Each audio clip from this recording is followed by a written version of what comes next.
تو یہ مطلب آپ اندازہ کر لیں کہ یہ بات کہاں تک جاتی ہے. آپ نے اس میں سے اختیار کسے کیا؟ ہماری برادری وہی ہے جس برادری میں حضرت بلال حبشی شامل ہے، حضرت صہیب رومی اور عمار یاسر شامل ہے. وہ ہماری برادری ہے، ایک ہوں مسلم حرم کی پاسبانی کے لیے.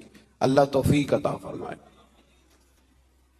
پھر اس سے آگے آیت نمبر 37 سے یہ مسئلہ بیان ہوا ہے کہ جو منہ بولا بیٹا ہے وہ حقیقی بیٹے کے حکم میں نہیں ہوتا.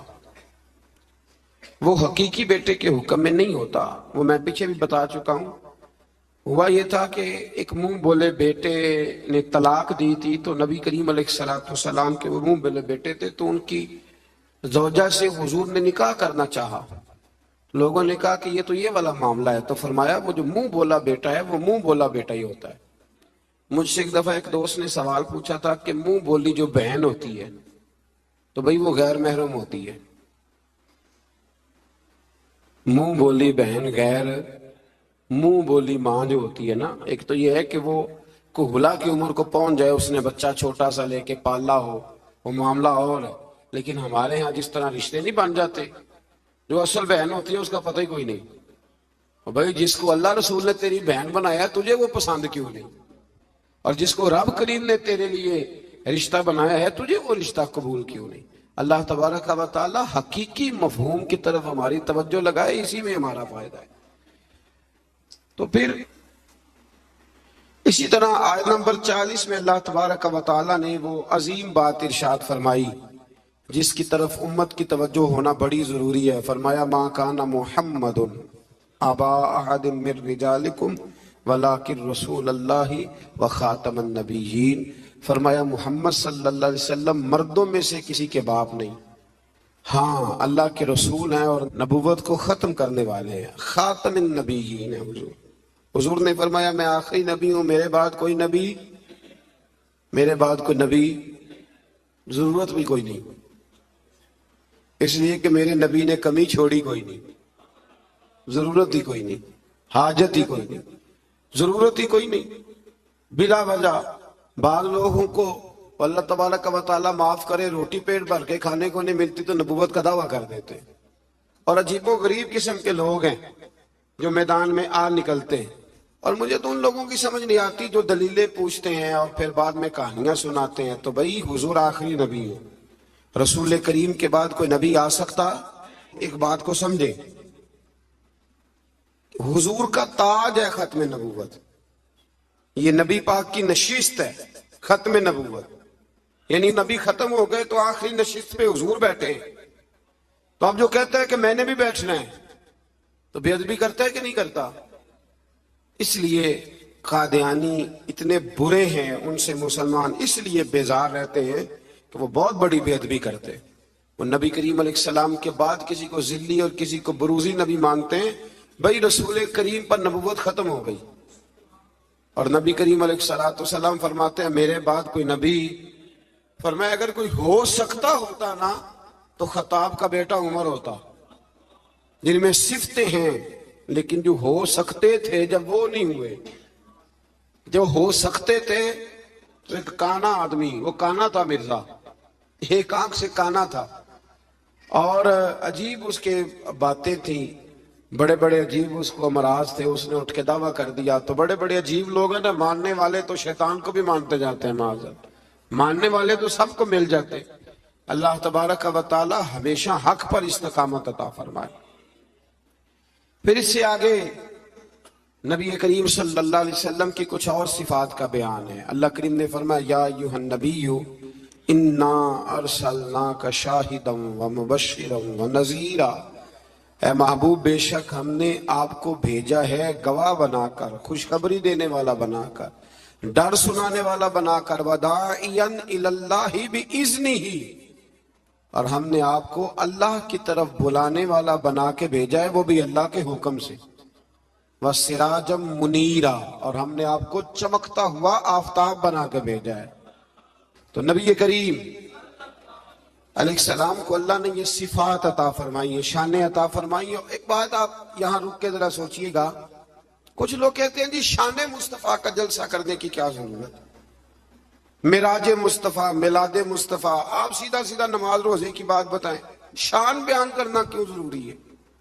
یہ بہت بڑا مسئلہ ہے۔ بعض لوگ کہتے ہیں جی آپ سیدھا سیدھا کہیں کہ حضور نے فرمایا سچ بولو، کھری بات کرو اور دیانتداری۔ یہ آپ کیا، حضور شان بڑی تھی، عظمت بڑی تھی، تو بھئی ان آیات میں اللہ کیا بیان کر رہا ہے؟ کہ میرا محبوب نذیر بھی ہے، بشیر بھی ہے، سراج منیر بھی ہے۔ یہ ساری صفتیں اللہ نے قرآن میں بیان کی، اور ایک جگہ پہ نہیں، درجنوں جگہ پہ واضح آیات میں۔ ویسے تو سارا ہی قرآن حضور کی تعریف ہے، اور یہ میں نہیں کہہ رہا، یہ حضرت عائشہ صدیقہ فرماتی، کانا خلقہ القرآن، فرمایا اگر تم نے حضور علیہ السلام کے اخلاق دیکھنے ہو تو قرآن پڑھ لو۔ تو اس لیے یہ عظمتوں اور شانوں کا بیان یہ طریقہ ہے، یہ مسلمان کی روح کی غذا ہے۔ اللہ ہمیں سمجھنے کی توفیق عطا فرمائے۔ پھر آیت نمبر 53 سے نبی پاک علیہ السلام کی بارگاہ کے آداب بیان ہوئے کہ بغیر اجازت نبی کے گھر میں داخل نہ ہو، دعوت طعام ہو تو کھانا کھا کے منتشر ہو جاؤ۔ کھانا کھا لیا تو اب ہوا یہ کہ حضور نے دعوت پکائی کچھ صحابہ کی، تو کھانا کھا کے بیٹھ گئے گپ شپ کرنے کے لیے۔ تو محبوب کریم نے ایک دو دفعہ دیکھا کہ اب یہ جائیں، حضور نے آرام کرنا تھا، لیکن کچھ لوگ بیٹھ گئے تو اللہ کریم نے فرمایا جب کھا لیا ہے نا اب جاؤ منتشر ہو جاؤ۔ گویا رب کریم اپنے محبوب کے دربار کے آداب بیان فرماتا ہے، اللہ بیان فرماتا ہے۔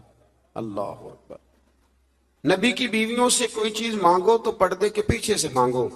نبی کی بیویوں سے آپ کی رحلت کے بعد دائمی طور پر مسلمانوں کا نکاح ممنوع ہے۔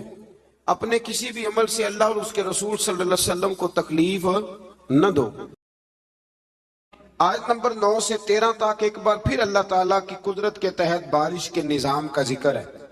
انسان کو اس کے جوہر تخلیق کی طرف متوجہ کیا گیا تاکہ سرکشی کا شکار نہ ہو، اور وہ یہ کہ مادہ کے پیٹ میں حمل کو بھی اللہ جانتا ہے، اور یہ کہ کس کی عمر میں درازی ہے یا کس کی عمر میں کمی ہے وہ سب اللہ نے کتاب تقدیر میں لکھ دیا ہے۔ آیت نمبر 12 سے فرمایا کہ میٹھے اور کھارے پانی کے سمندر برابر نہیں ہوتے، میٹھے اور کھارے پانی کے سمندر برابر نہیں ہوتے، لیکن فرمایا سب سمندروں سے تمہیں مچھلی کا تازہ گوشت ملتا ہے، پانی جیسا بھی ہو، اور تم ان سے پہننے کے زیور بھی نکالتے ہو، اور کشتیاں پانی کو چیرتی ہوئی چلی جاتی ہیں۔ نظام لیل و نہار اور شمس و قمر اسی کے حکم کے تابع ہیں، اسی کے حکم کے۔ یہ چاند سورج اگر کسی انسان کے قبضے میں ہوتے تو کب سے اختلاف ہو گیا ہوتا، کوئی کہتا ادھر سے نکل، کوئی کہتا کم از کم جو حکومت بدلتی وہ تو ضرور بدلتی ایک دفعہ، یہ پچھلے لایا ہے لہذا معاذ اللہ ہم نہیں چلنے دیں گے۔ اللہ نے فرمایا یہ اللہ کے تابع ہے، رات دن کا آنا بھی اللہ کے، اور نظام شمس و قمر بھی اللہ کا۔ آیت نمبر 18 میں بتایا کہ کوئی بوجھ اٹھانے والا دوسرے کا بوجھ نہیں اٹھائے گا، یعنی ہر ایک کو اپنے اپنے عمل کا جواب دینا ہوگا، اور جو تزکیہ اور تقوی اختیار کرے گا تو اس کا فائدہ اسی کو پہنچے گا۔ پھر فرمایا اندھا اور دیکھنے والا، ظلمت اور نور، سایہ اور دھوپ، زندہ اور مردہ لوگ برابر ہو سکتے نہیں۔ یہاں کفار اور منکرین کو اندھے، ظلمت، دھوپ اور مردے سے تشبیہ دی گئی، اور گویا اللہ کریم نے اہل ایمان کو آنکھوں والا کہا، نور والا کہا، سائے والا کہا، اور فرمایا یہ ہیں وہ جو زندہ ہیں۔ کافر زندہ رہ کے بھی زندہ، اقبال نے کہا تھا زندگی زندہ دلی کا نام ہے، اور مردہ دل کیا خاک جیا کرتے، تو دل زندہ ہو تو پھر ہر شے۔ ایک دانشور کا ایک قول ہے، وہ کہا کرتے تھے رشتے احساس کے ہوتے، رشتے اور احساس نہ ہو تو پھر رشتے بھی۔ اب کو پتہ ہے نا، بہن کا اگر خیال آ گیا تو پھر بہن ہے، لیکن اگر بھائی کہے کہ نہیں جی میرے بہنوئی نے ضائع بڑے کیے ہیں پیسے، وہ تو سارا اس خاندان کو چلا جائے گا تو میں بہن کے بچوں سے، تو یہ احساس ختم ہو گیا۔ تو فرمایا کہ یہ زندہ رہتا ہے، جو مومن ہوتا ہے، مومن زندہ ہوتا ہے، کافر مردہ ہوتا ہے، اس لیے کہ اس کا دل مردہ ہوتا ہے۔ اللہ تعالیٰ نے ان آیات میں یہ بھی بتایا کہ حجت الہیہ قائم کرنے کے لیے ہر قوم کی طرف نذیر یعنی روشن دلائل اور الہامی کتابیں دے کے نبی اور رسول بھیجے گئے، لیکن ہر دور میں پیغام حق کو جھٹلانے والے موجود رہے۔ آیت نمبر 27 میں فرمایا کہ ایک پانی سے مختلف رنگوں کے پھلوں، ایک ہی پہاڑی سلسلے سے مختلف رنگوں کے پہاڑ، ایک نوع انسانی سے مختلف رنگوں کے لوگ اور چارپائیوں اور جانوروں کو مختلف رنگوں میں پیدا کرنا، یہ اللہ تعالیٰ کی وحدانیت کی دلیل ہے۔ ایک باپ کے 4 بیٹے ہوتے ہیں، چاروں کی شکلیں علیحدہ ہوتی ہیں۔ یہ نہ مسل پہ غور نہیں نہ کرتے، ورنہ فوراً بندہ کیا اٹھتا ہے کہ سبحان اللہ و بحمدہ، سبحان اللہ۔ آپ غور کریں، ہر بندے یہ چیزیں لوگ بناتے ہیں نا جی، اس میں اتنی ڈال دو، اس میں اتنی ڈال دو، اتنی، تو ایک طرح کی چیزیں بنتی جاتی ہیں، ایک کی طرح۔ کوئی بھی چیز جو انسان بناتا ہے، چمچ ہے، برتن ہے، تو ایک کی طرح کا بناتا ہے۔ اللہ کریم کی تخلیق کا کمال یہ ہے کہ ناک ہر بندے کی ایک ہے، آنکھیں 2 ہیں، کان 2 ہونٹ سب کے ہیں نا، اور چہرے مختلف ہیں۔ یہ سمجھتے ہیں آپ بات؟ یعنی وہی چیزیں اللہ تعالیٰ نے دیں جو سب کو دیں، اور اس کے باوجود چہرے مختلف ہیں۔ تو ماننا پڑے گا کہ جو بنانے والا ہے وہ بڑی شان والا ہے، جو بنانے والا ہے وہ بڑی شانوں والا ہے۔ جو وہ بنا سکتا ہے دوسرا کوئی نہیں بنا سکتا۔ آیت نمبر 28 میں بتایا کہ جو علماء ربانیین ہیں نا، ان کے دلوں میں اللہ کی خشیت ہوتی ہے۔ انما یخشی اللہ من عبادہ العلماء، یہ مسئلہ تھوڑا ضرور سن لیں۔ فرمایا اللہ کے بندوں میں سے اللہ سے وہ ڈرتے ہیں جن کے پاس علم ہے۔ ایک لفظ کبھی کبھی ہم کہتے ہیں، لڑائی ہو جائے نا تو کہتے ہیں تو میں نے جانتا نہیں، اس کا کیا مطلب ہوتا ہے؟ تو میں نو کہتے ہیں نا کچھ لوگ، تو میں نو، اس کا کیا مطلب ہے؟ اس کا مطلب ہے کہ تو میرے سے لڑائی کر رہا ہے، تو میری طاقت نہیں جانتا، میرے تعلقات نہیں جانتا، یہ ترجمہ ہے اس کا۔ تو میری دولت کو نہیں جانتا، میں کتنے لوگ میرے ہیں چاہنے والے، پیار کرنے والے، یا میرے خاندان والے تو جان، یہ مطلب ہوتا ہے کہ تو مجھے جانتا۔ جو جانتا ہوتا ہے وہ ڈرتا ہے، جو نہیں جانتا وہ ایسی ہوتا ہے۔ جو بندہ رب کو جانتا نہیں نا وہ نہیں ڈرتا، اور جو جان لیتا ہے نا وہ ڈرتا ہے۔ پتہ چل جاتا ہے کتنی قدرتوں والا ہے۔ میرے رسول کریم علیہ السلام نے فرمایا، میں تم سب سے بڑھ کر رب کو جانتا ہوں، اور میں تم سب سے زیادہ اللہ سے ڈرتا ہوں۔ اس لیے زیادہ باتیں کرنے والا عالم نہیں ہوتا، اللہ سے زیادہ ڈرنے والا عالم ہوتا ہے۔ جو بندہ کہتا ہے میں کسی کو بولنے نہیں دیتا، میں بڑی کہانیاں سناتا ہوں، تو یہ علم کی علامت نہیں۔ انما یخشی اللہ من عبادہ العلماء، اللہ کے بندوں میں سے جو عالم ہیں وہ اللہ سے ڈرتے ہیں۔ اگر تو زیادہ ڈرتا ہے تو بڑا عالم ہے، اگر تو نہیں ڈرتا پھر تو ان پڑھ ہے۔ یہ تو اپنے آپ سے پوچھ لے۔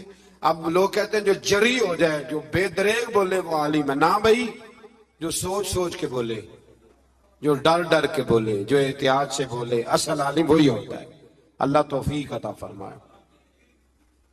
آیت نمبر 32 میں اللہ تعالیٰ نے اپنے نیک بندوں کی برگزیدہ اور چنیدہ اور نیکی کے کاموں میں سبقت کرنے والے فرما کر جنت کی ان نعمتوں کا ذکر فرمایا جو اللہ تعالیٰ نے ان صالح بندوں کے لیے تیار کی ہوئی۔ پھر آیت نمبر 40 میں مشرکوں کے معبودان باطلہ کا ذکر ہے۔ آیت نمبر 41 سے فرمایا کہ اللہ تعالیٰ آسمانوں اور زمینوں کو اپنے مرکز سے ہٹنے نہیں دیتا، اور اگر وہ اپنے مرکز سے ہٹ جائیں تو اللہ کے سوا کوئی دوبارہ ان کو اپنی جگہ پہ قائم کرنے والا نہیں ہے۔ آیت نمبر 45 میں فرمایا کہ اللہ تعالیٰ لوگوں کی بدعمالیوں کی وجہ سے ان کی گرفت فرماتا تو روئے زمین پر کوئی جاندار زندہ نہ ہوتا۔ اگر اللہ تعالیٰ لوگوں کے گناہوں کی وجہ سے ان کو پکڑتا تو پھر کوئی موجود تو مر گئے ہوتے، سارے ختم ہو گئے ہوتے۔